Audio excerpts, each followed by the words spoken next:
អឺមានមួយរឿងសទ្ធិកោតប្រែតអឺកាលពីសម័យដើមមានបរិសុទ្ធទឿម្នាក់គាត់មានជំនាញខាងផ្ទាត់ដុំគ្រោះ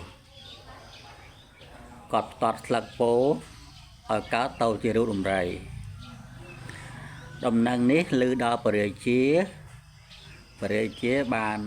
កោះហៅបរិសុទ្ធទឿនឹងចូលមកក្នុងវាំងលុះចូលមកក្នុងវាំងព្រះរាជាបានប្រាប់ថាចូលអ្នកចាំផ្ទាត់នៅអាចប្រពេនេះចូលមាត់តាមបរហិតគ្រាន់តែតាបរហិតនឹងនិយាយបរោះទឿនឹងគាត់ផ្ទាត់អាចប្រពេចូលមាត់ភ្លុកឲ្យតាហាមាត់និយាយអាចប្រពេចូលមាត់ភ្លុកដល់ទៅពេលយូរទៅបងប្អូនហើយលែងហ៊ាននិយាយខ្មាស់គេ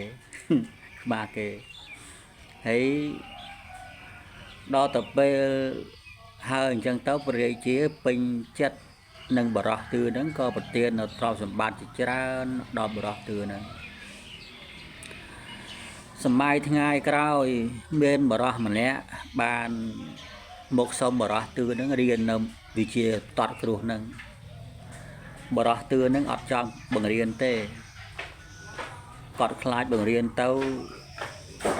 អ្នកដែលរៀននឹងយកទៅធ្វើនៅអំពើមិនល្អនាំឲ្យគ្រោះថ្នាក់ដោយសារម្ដាយឪពុកអង្វរខ្លាំងពេកបរោះទឿនឹងក៏បានបង្រៀនបរោះនឹងឲ្យចេះនៅជំនាញផ្ទាត់គ្រោះនឹងគាត់ហាមហើយថាកុំយកជំនាញនេះទៅប្រើសម្រាប់មនុស្សឲ្យសោះហ្នឹងប៉ុន្តែគាត់អត់ស្ដាប់គ្រូសម័យថ្ងៃមួយគាត់ដើរមកសាលាឆទានក៏ជួនអីព្រះបច្ចេកពុទ្ធមួយអង្គលោកនិមន្តមកដល់សាលាឆទាននឹងដែរបុរសម្នាក់ហ្នឹងគាត់ថា